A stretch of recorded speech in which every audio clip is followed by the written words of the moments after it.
your bank. It's a crime that often starts right on your phone. I received a phone call from Christopher at the TD Fraud Prevention Department. I received a text message from what I thought was TD. In many instances, fraudsters pose as investigators with your bank. He basically knew everything about me. He knew my birthday, he knew where I lived. And are just convincing enough to get you to hand over sensitive information, particularly a two-factor authentication code that lets them drain your bank account. We've heard these stories time and again. The latest data from the Canadian Anti-Fraud Centre shows that more than 24,000 Canadians have reported being victims of fraud so far this year, with losses totaling $544 million. The federal government says it's stepping up.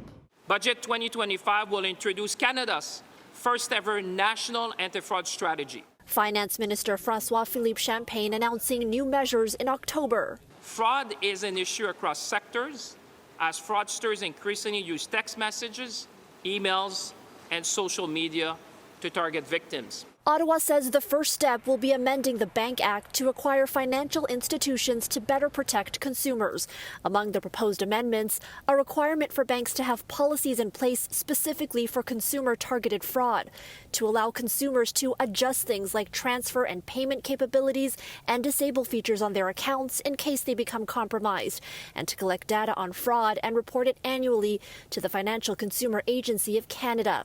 The FCAC would be charged with holding banks accountable and would have the power to issue monetary penalties.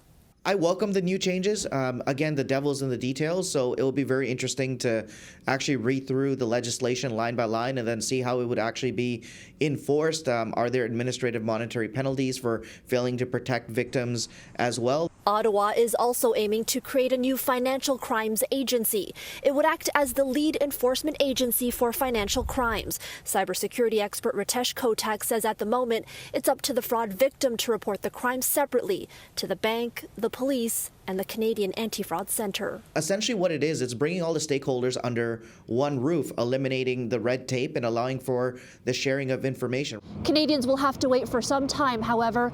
Legislation to create the new agency is set to be tabled by spring 2026. In Toronto, Erica Natividad, City News.